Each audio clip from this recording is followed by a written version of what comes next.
Hello, everyone, and welcome back to Minding My Mental Health. As you know, I am Tanitria Williams, your host for today's episode. You guys, if you are familiar with this show, you know what I want you to do. I want you to hashtag live. Let me know where you're watching from. But I also want you to do me a favor. I want you to tag your friends and your family so that they can see this video. I want you to share this video to your story.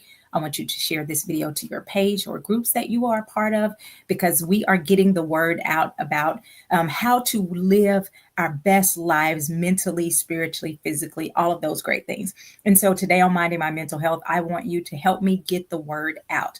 I am going to do the same thing. I'm going to give myself a few moments to share this video so that we can get some people on. So again, share this video, tag your friends and your family. I'm going to do the same.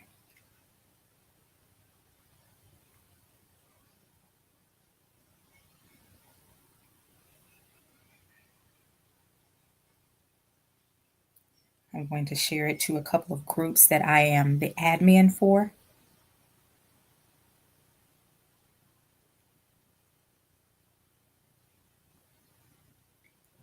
And I'm going to give people just a few minutes to jump on here.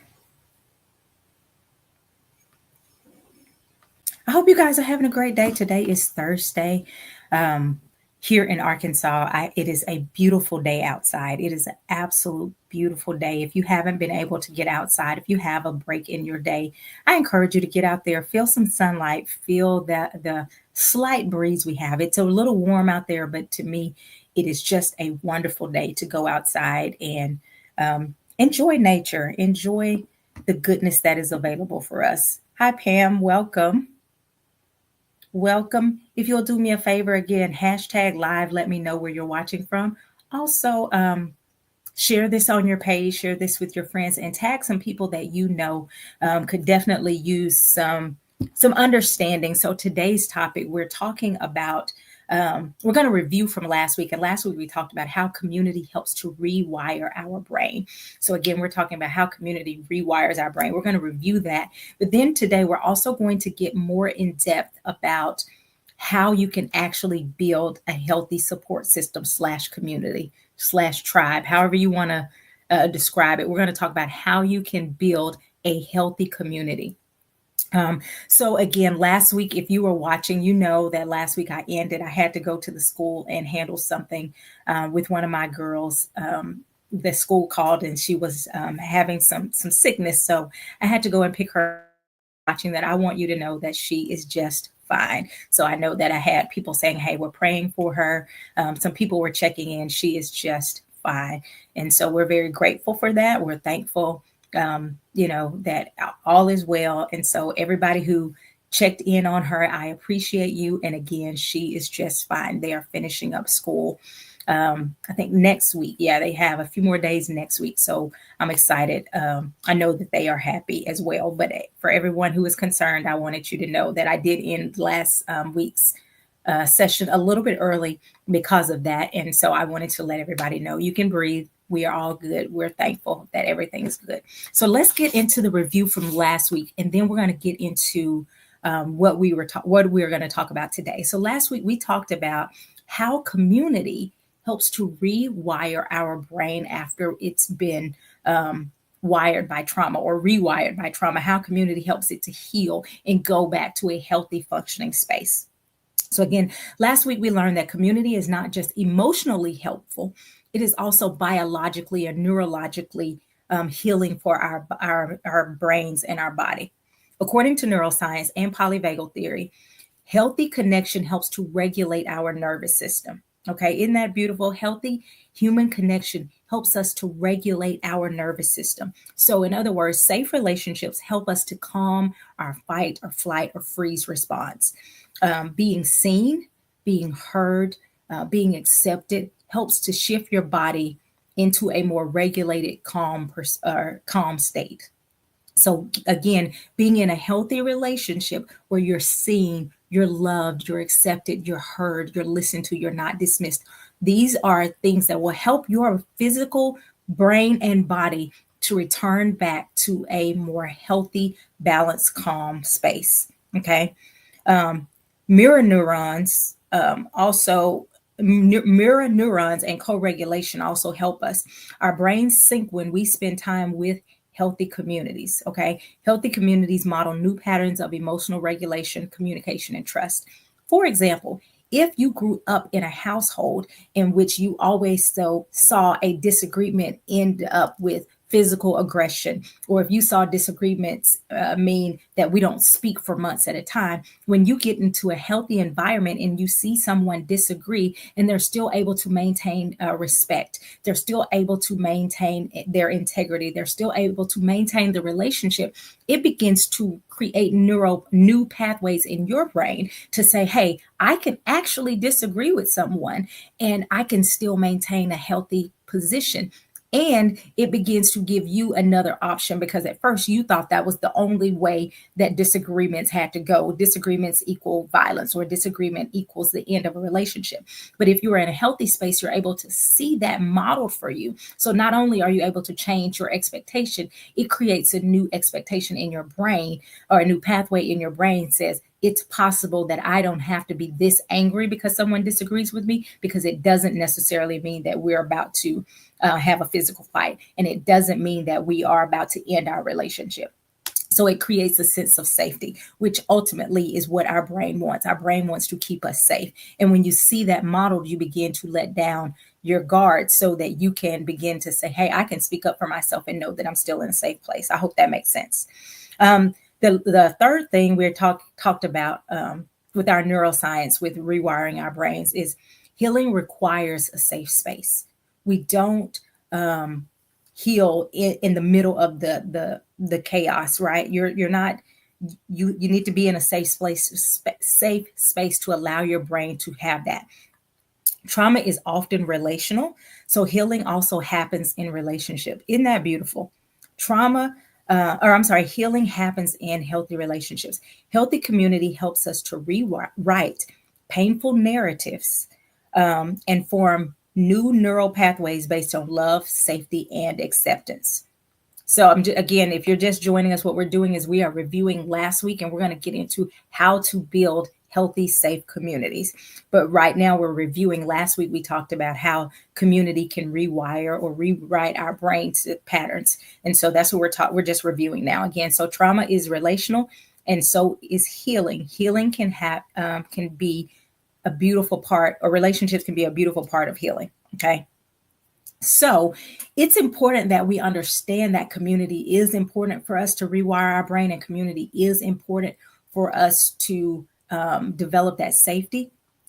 But it's important for us to know how to build it. I've heard people say all the time, making friendships as an adult is a whole different ball game from when you're kids. When you are a child, you start to play with people based on proximity, right? This person's in my class. I have kids in grade school. So their best friends are typically the people in their class. It's based largely on proximity. For many of us, our best friends growing up were our family members, because that's who we were around. Your cousin was your bestie. Because your moms hung out. Your mom's best friends' children were your best friends. Why? Because of proximity. Well, when you become adults, you start to realize that people have already had their friends from proximity for so long. When they meet new people, they're often really closed and they're not as open to, hey, because we work together, we go out together. People aren't like that. And so making friends or developing a healthy relationship, healthy tribe support system is not as easy as an adult. Let me know, if you're watching, if you have ever had to make friends as an adult, or learn to try to expand your support system. I talked last week about when I moved to Georgia from Arkansas, I had to very intentionally build the support system, because I knew that was so important for us. Okay. So many adults struggle to build meaningful connections because of past hurt, busy schedules. I mean, I think that's a huge one. People are just really busy all the time. Then there's mistrust, because someone has betrayed you. It is often said that people who are most unlovable are the ones who need love the most, right? And this is important because those people are usually carrying the deepest wounds. Their behavior is often a defense and not the full story. So, what looks like anger, coldness, or rejection is often just survival. These are strategies that they have implemented because they are trying to stay safe. They have been hurt, abandoned, or betrayed, so they've built up walls, or they act out. But love isn't about, now this is important because when you start talking about building community, you have to realize this part. Love is not about excusing behaviors, but is seeing past it to the pain that is underneath. Love is not about excusing bad behavior. It is about seeing past it to see the pain underneath. And I say this all the time, that you can love a person and not tolerate being treated poorly. You can love a person and not tolerate poor treatment. This is why we're doing some of this teaching today, because we will learn that building a community will also require that we make necessary adjustments so that we can heal and we don't push away people that are designed and created to help us to heal. Right. So we have to do some healing as we're building this community, our community. We have to continue to work on our own healing. So let's look at some steps to build a healthy support system. If you are on here, I want you to tag some people. I want you to share this. Let's get the word out. Let's get those numbers up. Give me some hearts and some fire also. Why? Because that helps with the analytics so that more people can be exposed to this teaching. So healthy support is vital for mental, emotional, and even our spiritual health. I'm going to say that again. Healthy support is vital for our mental, emotional, and spiritual health. So the first thing that we have to do when we're talking about learning how to build or create a support system is, number one, define what support looks like for you. Okay? Define what support looks like for you. If you are unclear of what you need, you are not going to be clear when you're asking for it or when you're seeking support. You may be getting support, but because you don't know exactly what support looks like for you, you can't actually tell people, hey, I'd rather you do this. One of my mentors, pastors, she says often, she'll say, instead of cash apping me, what I would rather you do is to take my class. So she's defining what support looks like for her. Hey, I'd rather you take this class so you can get this education as opposed to just sending me some money, right? So she's giving very clear instructions. So if you are clear on what support looks like for you, you can help tell people, hey, instead of doing this, what would really help me is if you would do this. I've seen people say, hey, let's say in time of loss, for example, they'll say, we don't really need food, but if you would do this, that would really help us. So being clear helps you to better communicate your needs so that you can feel the support and the love that you need. Okay. So again, what does support look like for you? Do you need encouragement? Do you need accountability? Do you need more what we consider practical help?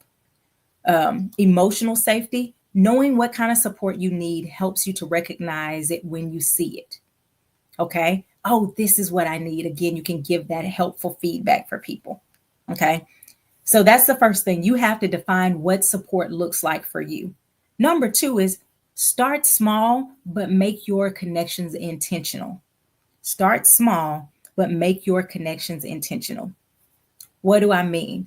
You have to know that support doesn't just magically show up. You have to be intentional. So that may be joining a church, joining a ministry, getting involved. Maybe you do go to church, but you're not involved in that church. And so, you know what? I'm going to start being involved in church. Again, I was talking about when we moved, one of the first things that I did was to find us a church home. That was really important to me for our spiritual growth, but it also helped us to have that, that foundation. But once I got there, I said, I need to start serving in ministry. What did that do? That began to help me to get more connected to the people there. So I joined the praise team. During the praise team, I started meeting with these people every Tuesday night. I think we practiced on Tuesday. Every Tuesday night, we would go when we were praying together. Before practice, we would give testimonies. What was I doing? I was connecting to people so that I could build that support system. Now, that wasn't the only reason, but that was a beautiful benefit of me being involved in serving in the ministry. Okay, so join groups, organizations, community, things that you authentically love or want to do. You don't want to just join something that you're actually not interested in, because that's going to be apparent and it's probably going to be more of a burden. And you're going to be around people that maybe don't necessarily fit you and what you need, right? So I joined church because I am a person that wants to grow spiritually. I got involved in this because I genuinely want to serve God's people, but also that connects me with other people who enjoy singing. It connects me with other people who want to serve and to minister to God's people. So you want to do it with something that is authentic to you and not just something random. Be intentional about reaching out. Or returning calls. If someone calls to check on you, hey, let me call and check on them sometimes. So being very intentional, even if it feels awkward at first, because vulnerability opens the door for real connection. Okay. I want to pause here and say, sometimes if you've had trauma, one of your trauma responses may be to overshare. And that means you just start sharing everything right off the bat. That you have to be mindful. Hey, I don't have to share everything to be vulnerable. Vulnerability may just be able to say, hey, I really appreciate you reaching out to me. That meant a lot to me. That's a vulnerable statement. It's being authentic in who you are. It doesn't necessarily mean dumping all of your past secrets onto somebody. But on the converse, you do want to be able to be vulnerable with people and not just so closed off that they can't ever see your authentic self, because you're keeping that locked up. You want to be able to say, hey, I've never had this type of friendship. I appreciate that. That's vulnerability. Being able to say, hey, I don't have anything to do this weekend. Does anyone want to hang out? Those little small things are vulnerable, but they open the door for you to have genuine connection with other people. Any questions or comments, please put those. Feel free. Go ahead and give me some hearts and fire while I want to get those analytics up, because we want to get those numbers up. Thank you so much. So number one, again, you want to define what support looks like for you. Number two, start small, but create intentional connections. And we talked about that, intentional connections. And number three, look for safe, emotionally mature people. I actually want you to put that one in the comments. Look for safe, emotionally mature people.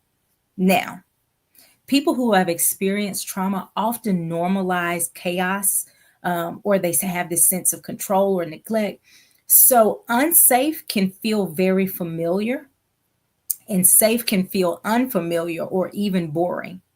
Okay, I'm going to say that again. People who have experienced trauma often normalize chaos, control, or neglect. So unsafe can feel familiar, and safe can feel unfamiliar or even boring. Why is this important? Because when I say connect with emotionally mature people, you may connect with people who are actually not emotionally mature. They just feel familiar to you. So you connect to something because it feels familiar. Okay. When you have been surrounded by dysfunction, you need new filters to discern what safe looks like, and what unhealthy looks like. Okay. When you've been surrounded by trauma, you need new filters to help you discern what safe really is and what unhealthy or unsafe really is. So I'm going to share some red lights, or I'm sorry, some green lights or red lights as far as safe and unsafe. So the green lights are safety, right? These are you can go forward with these friendships with these people. So if they have, or green flags, or whatever you want to call them, green flags or red flags, these are traits of emotionally safe people. Okay. The first one, they respect your boundaries. If you have someone who's not respecting your boundaries, and a boundary could be simply, please don't call me after 10 p.m. And if they consistently call you at 11 and they go, oh, girl, you should be up. They're showing you that they are not respecting your boundaries. Even if they think you should be up, that's all. They can think that if they want, but respecting the boundary says, hey, I'm going to not call them after 10 because they have asked me not to call them after 10. So they respect your boundaries. If you say no, here's the thing, hear me. If you say no, healthy, safe people are not going to try to guilt trip you, pressure you, or punish you if you don't do what they want you to do. Instead, they accept your limit and they honor your space. We're talking about green flags for people. Go ahead and tag some more people. I know some more people need to hear this. If they know they're not going to try to guilt trip you into doing what they're not going to try to control you so that you violate your own boundary. Number two, they're consistent over time. You'll see them and they are consistently the same person. And by the same person, I don't mean they don't ever have good days or bad days. I don't mean that. I mean they are consistently who they say they are. You know, you can expect this behavior every time. This person's going to give, they're going to be encouraging. They're going to do, you know, they're going to be consistent. They're not going to lie. They're going to do what they say they're going to do. They're going to be consistent over time. Safe people don't flip up between loving you and then being angry with you, just with the, you know, kind of the switch of the drop of a hat or whatever. They're present. You know what to expect from them emotionally and behaviorally. This is important. You know what to expect. Again, I see some people in the comments that I interact with. I know what to expect when I am around some of these people that I'm seeing their names in the comments. I don't expect, if I walk up to Courtney, I don't expect Courtney to not speak to me. Because Courtney, when we see each other, we speak, and there is a genuine respect and a genuine love between each other. So I expect if I walk up to Courtney, I'm expecting a hello, how are you? You know, small talk. You're expecting that because she's been consistent over the time that we've known each other. The next one is they listen to understand you and not to control you. Unhealthy people are trying to either figure out how they can get what they want from you, how they can control the situation, control the narrative, or how they can, again, get you to do what they need you to do. When you're with safe people, you feel heard and not judged. Now, they may ask you curious questions, but they're all asking questions to help you find solutions rather than to control you. They ask the kind of questions, they ask curious, kind questions instead of offering quick solutions or invalidating your feelings. Invalidating your feelings is basically somebody telling you that that's not how you feel or you should not feel that way. You know, if I say, you know, it really, let's go back to the Courtney example. Let's pretend Courtney doesn't speak. And I say, hey, Courtney, it really hurt my feelings when this thing happened. Girl, that didn't hurt your feelings. Okay, you just invalidated my experience, right? And so we're going to talk. These people, healthy people, are able to say, hey, I can listen to you and I'm not going to dismiss your feelings. Okay. They take responsibility for their actions. This is important. When healthy people mess up, they own it. They apologize without excuses and genuinely seek to repair, not just smooth things over. Because sometimes, and I've seen this a lot, I work with couples, and what will happen is one person will say, I'm sorry, I won't do that again. But that is literally just to smooth things over in the moment, because after the session or even a little bit later, they are doing the same behavior. That's how you know they didn't genuinely take responsibility. But healthy people are not only going to say, hey, I messed up, they're going to make the necessary steps to try to repair. Okay. The next thing that healthy people do is they celebrate your growth. Ooh, I love that. Healthy people are not threatened by your success. Healthy people are not jealous of you and wanting you to have your downfall. They genuinely celebrate your success. They also don't feel threatened when you heal, when you succeed, or set standards. In fact, they encourage it. They encourage your healing. They encourage your success, and they respect your standards. Another sign someone is healthy is you feel calmer when you're around them. So ask yourself when you're around certain people, how do I feel when I'm around this person? Do I feel calm? Do I feel safe? Do I feel judged? Do I feel loved? Do I feel criticized? Hey, Nate, thanks for joining.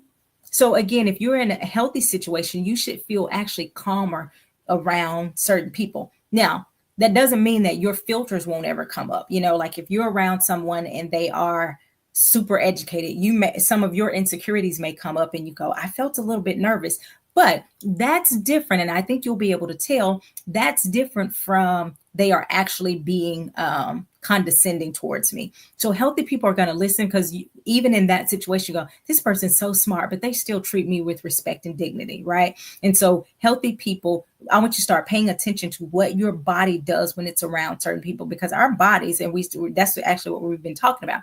Our bodies are giving us indication sometimes, you know, hey, what am I feeling? Why am I feeling this? And what's going on inside? So let's look at some red flags, if you will, of some unsafe people. Number one, they minimize or dismiss your feelings. So if you're around people and they're constantly minimizing or dismissing your feelings, that is not a healthy space for you to be in. Okay. What does that mean? That's not a big deal. They'll say things, oh, that's, you say something hurts you, and they're constantly minimizing how you feel. Another one I think is a big thing is they demand access, not earn trust. So they want you to give them trust, or want you to give them access to your thoughts, your whatever, without actually taking the time to build the trust that would allow you to freely give them that access. They're demanding something that they've not earned. Unsafe people expect closeness or loyalty without doing the work to build the trust. Just trust me.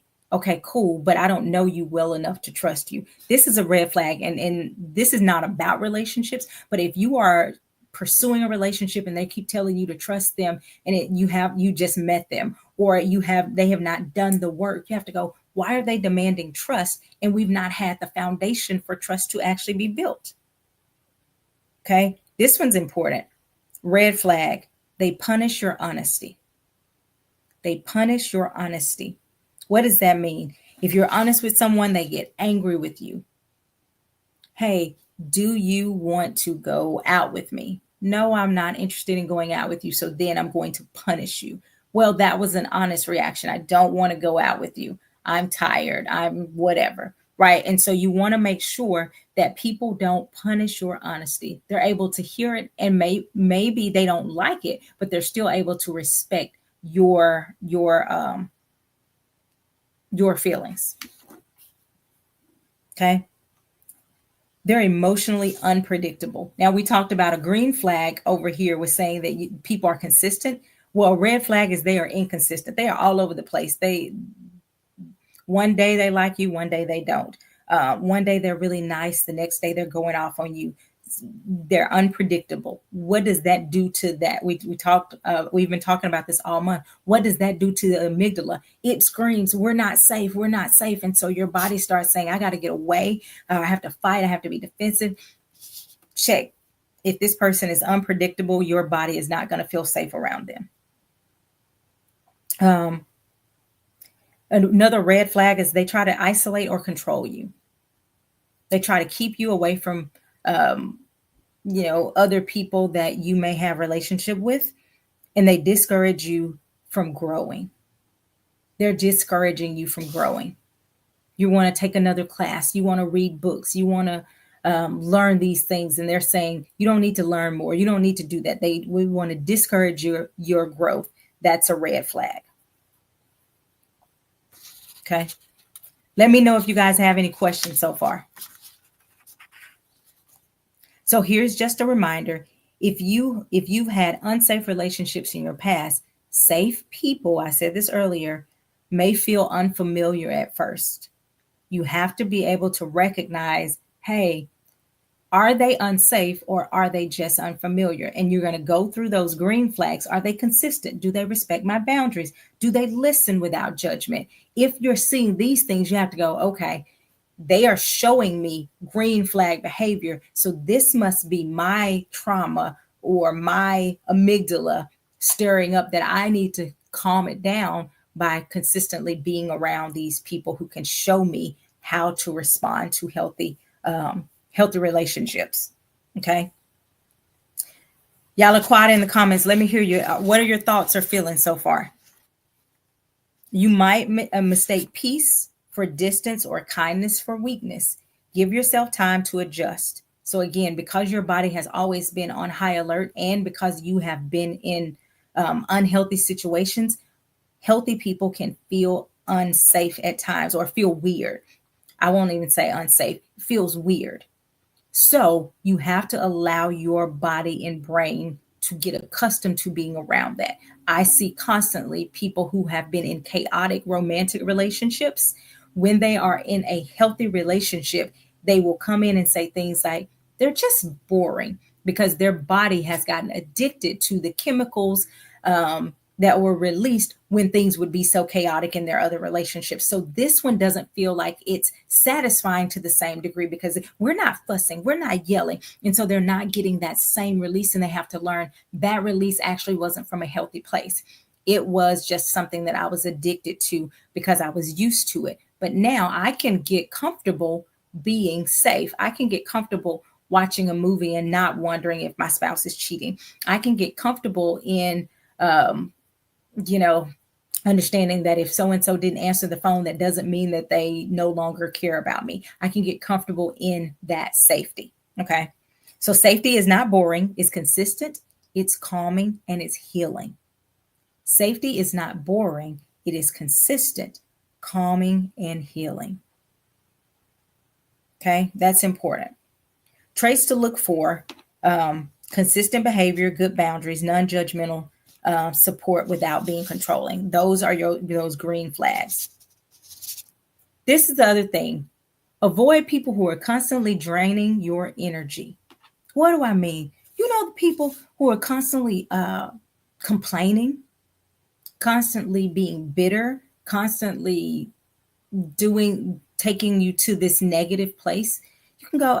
Now, I don't think we always have to just shut people off. I think you can say, hey, I would rather be around some positive energy. Let's be more positive. You can talk to people, but if you're around someone, you don't have to stay around someone who's constantly draining because of their negativity. Okay. Number 4. So that was number 3. I know it was a lot on number 3. So number 3 was actually look for safe, emotionally mature people. I just shared the red flags and the green flags. But number 4 is nurture what's already working. You already probably have some healthy relationships in your life. Nurture what's already working. Strengthen relationship with people who have shown up for you already, even in small ways. So if you have someone who's already showing up for you in small ways, nurture those relationships. During the pandemic, of course, I had a small child who was doing online learning, and we didn't have a big support system. But during the pandemic, again, we were very intentional, and we found 2 moms with other children that we would allow the kids to play outside in our cul-de-sac. And we would talk because all of us were very strict about contacting, and we stayed in our houses and we didn't have a lot of contact with other people, right? But what we did was, hey, how are you guys doing this? Well, what could we do for this holiday, right? And so we literally started to create this community, and it started with our children needing somebody to play with for quote unquote recess because they were all doing online school by themselves. So our kids we'd say, well, what about this time? Let's meet at the cul-de-sac and let them have quote our recess. They would ride their bikes, they would play, they would do these things. That was very intentional. That was working. I cultivated what was already working. The kids playing, I enjoy talking to their parents. Let's cultivate that. Let's call each other and see about other things that we could do. So we strengthened that relationship by showing up for each other. It's what started small we became really good friends. The other thing is show appreciation. When people do kind things for you, when people show up for you that don't have to, and nobody has to at this point, show appreciation. Hey, I appreciate you checking on me. I appreciate you showing up for this event for my children, or this event that I'm hosting, or spreading that flyer. Sometimes, I am a business owner, and sometimes people have never bought anything from me, but they may share a flyer. They may share my post. They may do those things. That is support, even if it's not financially giving me money. That is still a way to show support. And so one of the things that you can do simply is, hey, thank you for sharing this. You didn't have to do that. And so showing appreciation goes a long way when you're talking about building a support system. Now, you don't want to, out of one hand, say thank you to people and then treat them poorly. You want to say thank you and show that gratitude through the way you interact with them. Reciprocate support. So if they're being supportive of you, you reciprocate that same support. So if they're hosting something or doing something that you could support, hey, let me share that on social media. Let me do this. Let me, however I can support in a way that is authentic to you. Do that. Okay. And then invest your time. Many of us say we're so busy that we actually don't invest in our relationship capital. But that is the thing. We invest in a lot, but we often neglect our relationships. And what I would encourage us all to do is to say, I need to be more intentional. I said a couple years ago that I was going to be more intentional about calling family members. And so I go down and go, I haven't talked to so and so. Let me call them. And I would even tell them, I said, hey, I'm calling. Nothing's wrong. I made an intentional effort to reach out more. Why? Because I want to cultivate those relationships more. And then hopefully those things begin to catch on and you're able to strengthen your support system. Okay. Number 4 was cultivate or nurture what's already working. Number 5, this is a good one. Build a diverse support circle or system. Build a diverse support system. Some people have a very unrealistic expectation that their best friend or their spouse or one person is supposed to be everything for them. And that is simply not the case. This burden is often on pastors as well. You will see that people will expect their pastor to show up for their kids' kindergarten graduation. They expect their pastor to show up when someone passes away. They expect their pastor to do this or their best friend to do all of the things. And the truth is that's an unfair expectation to put on one other individual to be all things for you. Okay. So you set yourself up for disappointment when you think that one person can be everything for you. It's not fair to that person to have that type of burden placed on them. And it sets you up for disappointment because you're feeling let down because they couldn't do all of those things when in reality, it wasn't a realistic expectation. So when you're talking about diversifying your support system, you want to have people that can support you in different ways. So you may have, I have small children. So if my kids are experiencing something, I may call my friend April, who also has small children, who can say, girl, let me tell you, you're not alone. And we can converse back and forth about things that we've done that helped or things that could help, or maybe just be that sounding board for each other. Right. And so that person may be kind of what you call your peer in that way. You may have someone who's more of a mentor. This person has already raised their children. So they're looking back with more wisdom and insight. They can give you that wisdom and insight. So you want to have people for different areas of your life. You want to have your spiritual mentors, your pastors, your prayer partners, those people that intercede for you, those people that can give you an encouraging word when your faith is low. They know the word. You want to have those people. And then you may have people for your emotional support. Some of these people may overlap. Some of them may not. You want to have people like your therapist, friends that you can just call to vent. And like, I need to get this out. I'm not going to stay in this space, but I just want to have a safe place where I can get it out. Right. You may even have what we call your practical friends or your practical people in your circle. These are coworkers that you can grab lunch with. This is someone that maybe you can ask, hey, can you pick up the kids? I trust you that I can put you on the list and you're going to pick them up. These are the people that may show up at your house on not a random time, but, to help you with household or daily tasks. You don't want your pastor to be the person that you're expecting to go pick your kids up. You don't want your therapist. You're not expecting your therapist to be your friend. So you have to have people in different areas of your life because everyone can't be all those things. And it's unfair to them for you to expect that. And it's disappointing for you because you keep getting let down. How many of you, go ahead and be honest, have had an expectation that was unrealistic in a friendship, or that you put an unrealistic expectation onto someone, or maybe they put it onto you. Maybe you had someone expecting you to do everything, to be there, everything for them. And that was a lot of pressure. Go ahead. And if you've ever had that experience where you put that expectation onto someone and recognize that it was an unfair expectation, put a 1 in the comments. But if you've had that expectation put onto you, put a 2 in the comment. If someone has expected you to be everything for them and you said that's too much, put a 2 in the comments so we can see if you've had that expectation. And it may be a 1 and a 2. Maybe you've done it and experienced the other way around. So you want to make sure that you have a diverse group of friends to help you. If you are like in college, right, or you're in graduate school, or You may have your graduate school friends who can go through that whole idea of, hey, we're talking about grad school stuff. Everybody else may not really get it at the moment, but these people help you get through grad school. I my grad school people, I don't talk to any of them that I can remember. The people that I went to school with, I think we're on social media together, but I don't talk to any of them on a daily basis. But I can guarantee you that they helped me get through graduate school. We called each other, at nighttime. Hey, why did this professor do this? I don't understand this. That was a support system for a season in my life. We are no longer, again, super close to each other, but during that time, it was very needed. And that's something else for us to remember when we're talking about building community. Everyone may not be in your life for a lifetime. And sometimes we mess up because we won't allow the season to change on relationships.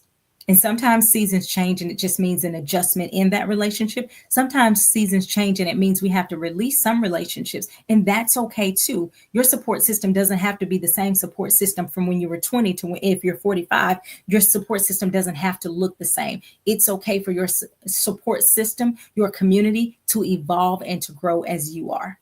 Okay, I think that's important. So we have that idea of, hey, the people that were able to support me at this phase in my life, maybe they don't have that same capacity to support me where I am today. That doesn't mean they were bad people or that I'm bad people or I'm better than them. It just means that we are in different spaces, and that is perfectly okay. We have to normalize changes in relationships, because someone was my bestie in third grade doesn't mean that they're still going to be my bestie when I'm 40. They may be, and that's cool if they are. It doesn't have to be. And so if we're able to say, hey, I can release people who are no longer traveling on the same path with me, and trusting that God is going to bring me healthy people along the way as I evolve. Okay. Number 6, set boundaries and communicate your needs. Oh, this is important. Set boundaries and communicate your needs. It is hard to build a healthy community if you don't know how to set boundaries. You can't build support without honest communication. You cannot build a healthy you cannot build support without healthy communication. So an example, I'm working on being more open and honest and building healthy connections. So here's what I need, right? You're being really clear with that person. I'm working to be, like I said, I call my family members and I'll say, I'm working to be more intentional about reaching out to family. If you don't hear from me, send me a message or this. You're being really clear. Okay. Boundaries. Boundaries keep your circle healthy. Support isn't about rescuing, but walking with you. Okay. Support is not about rescuing. It is about helping you through that journey. What do I mean? Boundaries help to keep our circle safe. The part of the safety was I can be safe in this space. And so being able to say, hey, this thing, I feel safe if you do this. I won't feel safe if you do this. I would invite Courtney to my house and I would feel safe with her being in my house. If Courtney started going in my bedroom and getting in my bed, I would go, Courtney, that's a boundary that I don't expect you to cross. So I'm not expecting you to be in my bed. You can come to my house, but I don't expect you to be in my bed. Now, so that would be a boundary. If Courtney came back to my house and got back in my bed, I would stop feeling safe with inviting her to my house. So a boundary helps to keep us healthy, because now I'm not angry and resentful with Courtney when I set that boundary and she doesn't cross it. Go, oh, Courtney can come anytime because she knows how to respect the boundary. Okay. Number 7 is really important too. And I think I want people to really hear this one. This is our last one. Heal while you build. Sometimes we are waiting for perfection before we think we're able to really reach out. We're waiting on perfection before we reach out to people. Okay. Don't wait until you are fully healed to pursue support. Okay. You don't have to be this perfect. I know how to communicate every single thing to people. That's where the community heals the brain part comes into play. Community is often the healing process. So you don't have to feel like you have to have it all together to begin to work on building a support system. I see so many times where people are literally exhausted because they're trying to do everything themselves because they won't allow themselves to grow enough to build a support system. Okay. So it's, do you have anybody? I'm exhausted. I'm always with the kids. I'm this. Do you have anybody that could watch your kids? No, nobody could watch my kids. You don't know anybody that could watch your kids? No, I don't trust anybody to watch my kids. Well, that means it's time to start expanding that support system so that you can build relationships with people that you can trust to be with your kids. I'm not saying leave your kids with people that are untrustworthy. I'm not saying just leave your kids. I'm saying build your support system so that you can have a support system strong enough that you actually could leave your children without the fear of something happening. So again, my mother, I feel 100% safe leaving my children with them. I know she's going to be safe. I have other people in my tribe that I know for a fact they're going to treat our kids wonderful. They're going to make sure not only they're fed, they're going to make sure they're protected emotionally, physically. They're not going to harm our children. You have to build those things because we were never designed to do life alone. We talked about this last week. Your community has the power to help heal your brain and rewire your brain, but you have to be intentional to build that. You don't have to be perfect before you start to build it. But what people often come in and they'll spend literally session after session talking about how their family is not dependable and they don't have anybody and they can't count on anybody. And I'm constantly saying, hey, that may be your reality today. It doesn't have to stay your reality because you can start to expand that support system so that you're not out there on that island by yourself. Heal while you build. Okay. Again, don't wait until you're fully in this place that you feel great about before you pursue. You tell people, hey, I'm on my healing journey, and you will begin to heal as you go through those things. The next part, and this is the vulnerability, gracefully accept support systems, gracefully accept support when it shows up. I gave this example. I share it almost every time when I'm talking about the wholeness path. But one time I was leaving church, and because at the time I was singing on the praise team, we had to be there really early for sound check. And I had all of these bags that I was carrying because I had clothes for myself, clothes for my daughter, her hair bag that I had to do. And as I was walking out from the church with like 2 or 3 bags on me, I thought to myself, these bags are really heavy. I thought about these bags are so heavy. I wish someone would come and help me with these bags. And by that time, someone walks up to me and they said, hey, would you like me to help you with those bags? And I went to my default setting and I said, nope, I got it. So here I am asking for help. And then my default setting says, don't accept help when it comes. And so after that, I put the bags in the car and I went, why did I just say I didn't want help? Because I literally just said I wanted help because these bags were heavy. It's important that we're able to accept support when it comes and we're able to let down our guard and not operate in that hyper independence, which is one of the things that fights against us when we're talking about building support. Hyper independence fights against us being able to really operate effectively in support systems or a healthy community. So gracefully accept support and understand that your support system will grow over time and it may shift as you grow. Your support system may shift as you grow, and that's okay. Allow yourself to grow through the process. All right, that's all I have. You guys, do you have any questions or comments for me? Any questions or comments before we end? So again, last week we talked about how the brain can be healed and rewired through community. And today we talked about how to build healthy communities. What does this have to do with mental health?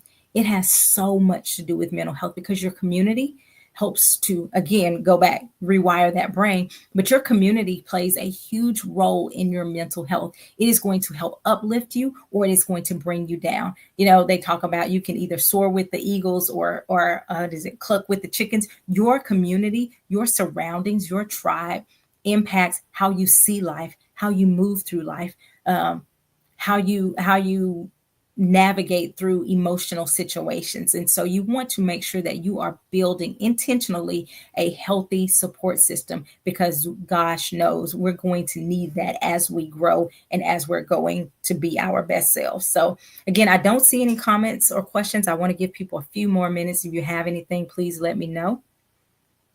I don't see anything. So I will end with some quick announcements.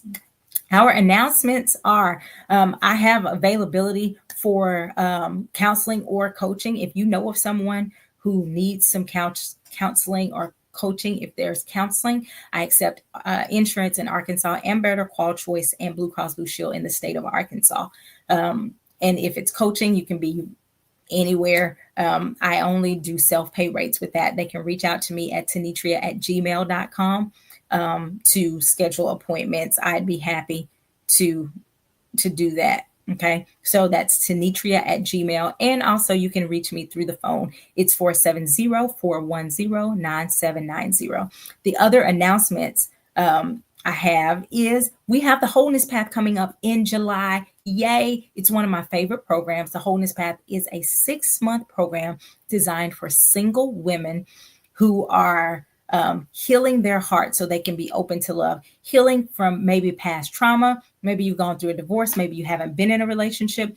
Maybe you're scared to be in a relationship. Maybe you just recognize that you are, like we talked about, hyper independent and you don't really know how to accept love or help, any of those types of things. So it's basically, we're going to learn how to heal our hearts so that we can be open to healthy love, not just anybody, but healthy love. So this is not a thing where I'm going to tell you, you need to wear more makeup or you need to wear a shorter skirt or a longer skirt, or in none of that stuff. I'm going to talk about matters of the heart and how you can heal to be in position to have your heart be in a great space so that you are open to healthy love and you can respond in a healthy way when you find that beautiful love. So if you are interested in that program, please reach out to me. It is a really good program. We meet twice a month. Again, starting in July. Our next cohort starts in July. We're still finishing up the last cohort from January. We're excited. The people always love the program. We get great feedback. So we're going to continue to do that. So if you know of someone, you and your girlfriend, take it together, get a partner. It's like, hey, I don't want to do this by myself. Get a partner. It's only $97 a month, and we have 2 sessions a month. And typically they're supposed to be an hour. They almost always go a little past an hour. So you're going to get your money's worth. And I would love for you guys to join me. Make sure you join us back here next week, same time. We're going to be here for Minding My Mental Health. I was about to say Fellowship of Champions, Minding My Mental Health at 12 p.m. Thursday. Thank you guys so much for joining me. Share this video. It's at the end, but maybe somebody can go back and catch the replay. Thank you guys, and I will talk to you later. Bye-bye.